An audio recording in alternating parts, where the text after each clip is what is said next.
We're joined here in our Nairobi studio by retired Brigadier General Mohamed Ahmed. He's a senior security advisor at the Horn Institute. It's a pleasure to have you with us, Mr. Ahmed. You know, we know that Kenya has threatened before to pull its forces out of Somalia. It's a threat that it's made to the UN Security Council in the past, but certainly one that it now seems to be taking very seriously and rather abruptly. What are the reasons for Kenya's withdrawal? Well, Lindy, thank you very much. I would want to suggest that the Kenyan action is not an isolated action, in the sense that Kenya is conforming actually to the concept of operations for AMISOM, which were drafted last year, which called for first reduction of troops from January 2019.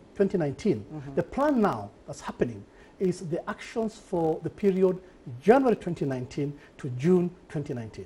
Okay, so this has nothing at all to do with the diplomatic spat that we saw between Somalia and Kenya over the maritime border, over oil blocks and such things. Well, Lindy, the timing is not right.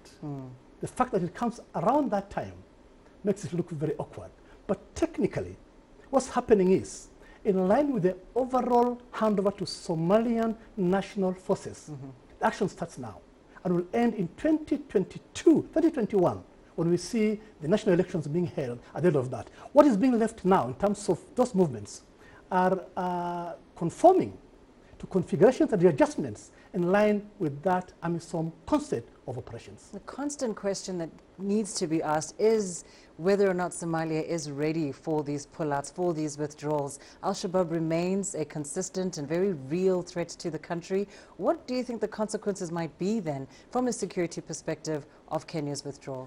Very good concern for everybody, Lindy. The question is, for how long will we prepare the Somali national forces? It's been almost, for Kenya, almost 6 years now. And also for AMISOM. Every day we say, prepare the Somali national forces. They're not ready.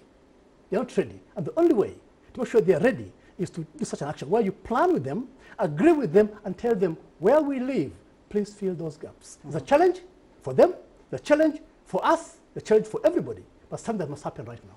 Well, we hope does not have dire consequences for all countries concerned. We hope so too, Lindy. Indeed. Hope for the best for them, yeah. Thank you so much. Retired Brigadier General Mohamed Ahmed here with us in studio on that pullout of Kenyan forces from Somalia.